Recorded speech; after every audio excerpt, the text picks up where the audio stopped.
नमस्कार, स्वागत है आपका अनिल कंप्यूटर्स की फ्री ऑनलाइन क्लासेस में। आज की क्लास में हम सीखेंगे C++ लैंग्वेज के अंदर स्विच स्टेटमेंट को कैसे यूज किया जाता है। स्विच स्टेटमेंट भी इफ स्टेटमेंट की तरह होता है, लेकिन इसमें कंडीशन चेक करने की बजाय केस चेक किया जाता है। Switch statement if else statement की तरह ही है, लेकिन इफ एल्स में जहाँ लाइन ऑफ कोड बढ़ जाता है, जिससे प्रोग्राम थोड़ा सा जटिल बन जाता है। इस समस्या को हल करने के लिए हम प्रोग्राम में स्विच स्टेटमेंट को यूज करते हैं। स्विच स्टेटमेंट में एक्सक्यूशन स्टेप बाय स्टेप होता है और हर स्टेटमेंट ब्रेक से टर्मिनेट होता है। जिस स्टेटमेंट में वैल्यू ट्रू हो जाती है वो स्टेटमेंट एक्सिक्यूट हो जाता है।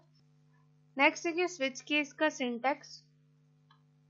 तो सबसे पहले हम वेरिएबल या इंटीजर एक्सप्रेशन जो होता है उसे डिफाइन करते हैं स्विच के अंदर। फिर curly bracket open, case value 1, curly bracket open, statement to be execute, जो भी स्टेटमेंट हमें एक्सिक्यूट करवाना है वो, और यहाँ से हमने कर दिया इसे break, then curly bracket close.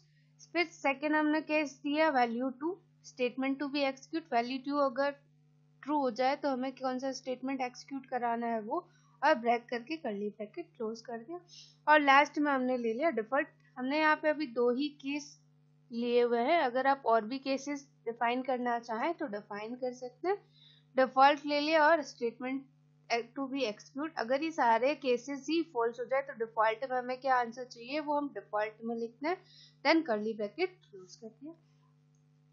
Next हम स्विच केस को अगर फ्लो डायग्राम के थ्रू समझे तो सबसे पहले हमारा स्टार्टिंग आता है स्विच, कंडीशन एक्सप्रेशन क्या है वो, फिर केस 1 उसकी कंडीशन चेक हुई तो स्टेटमेंट 1 प्रिंट होगा और यहीं पर ब्रेक होके हमारा जो स्टेटमेंट है वो एक्सिक्यूट हो जाता है। अगर ये फॉल्स हो जाता है तो केस 2 चेक होगा, केस 2 एक्सिक्यूट हो जाएगा तो स्टेटमेंट 2 प्रिंट हो जाएगा ब्रेक होके और बाहर की साइड आ जाता है।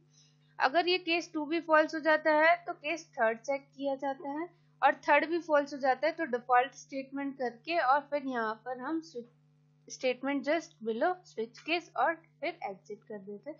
तो हमारा जो स्विच का प्रोग्राम चलता है वो कुछ इस टाइप से चलता है।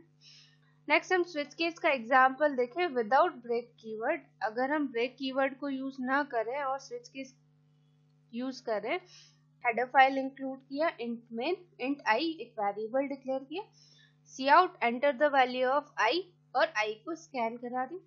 फिर स्विच में हमने लिखा है आई, केस 1 सी आउट यानी केस 1, केस 2 प्रिंट करा दिया केस 2 को, केस 3 प्रिंट कर दिया, 4 में 4 प्रिंट कर दिया, एंडल कमेंट्स होता है न्यू लाइन, और डिफॉल्ट में हमने सी आउट डिफॉल्ट एंडल कर दिया और रिटर्न 0 करके इसको क्लोज कर दिया। तो अभी सबसे पहले वो हमसे पूछेगा एंटर द वैल्यू ऑफ, तो हमने दे दिया 1, तो 1 जैसे ही लेते तो हमारा 1 वाला केस तो एक्सिक्यूट होगा ही, उसके बाद वाले सारे केसेस भी बिना कंडीशन चेक किए एक्सिक्यूट हो जाते हैं। इसलिए हमें ब्रेक कीवर्ड को यूज करना होता है। अगर हम ब्रेक कीवर्ड यूज नहीं करते हैं और जैसे हमने केस 3 का एक्सिक्यूट करवा दिया है, जो वैल्यू हमने दी है वो 3 के बराबर हो गई है, 3 वाला जो केस है वो ट्रू हो गया है, तो 3 के बाद जो भी केसेस होंगे वो बिना चेक किए एक्सिक्यूट हो जाते हैं और वो यहाँ पर सारे केसेस का आउटपुट आपको शो कर देता है।